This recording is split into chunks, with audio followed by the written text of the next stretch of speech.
Hola seguidores de Luludeco, ¿cómo están? Hoy voy a mostrarles cómo funcionan estas hermosas cascaditas de humo que me acaban de llegar. Son también llamadas fuente de humo o quemadores de incienso. Son una opción hermosa y novedosa para sahumar nuestros ambientes. Funcionan exclusivamente con estos sahumerios llamados cono invertido. Se denominan así porque tienen un pequeño agujerito abajo que hacen que el humo caiga en vez de irse para arriba y genere el maravilloso efecto cascada. Los sahumerios vienen en diferentes aromas, uno más rico que otro. Para encender la magia, solo debemos prender el sahumerio en la parte superior, colocarlo en la fuente y después de unos minutos, ¡charán!, comienza a caer el humo y no podemos dejar de mirarlo. El efecto es hipnótico. A la hora de usarlas, debemos tener en cuenta hacerlo en un espacio donde no haya mucha correntada de aire, porque si no el humo se va a disipar y no podremos ver el efecto cascada.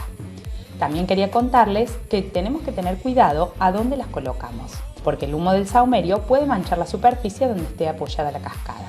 La cascada con el símbolo del Om también tiene un orificio para agregarle un sahumerio de varilla. Podemos potenciar los aromas y realizar una buena limpieza energética en nuestro hogar.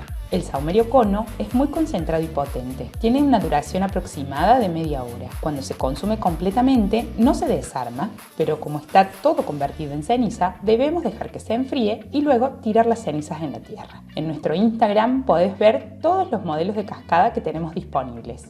Espero que les guste, les mando un beso y nos vemos en los próximos videos.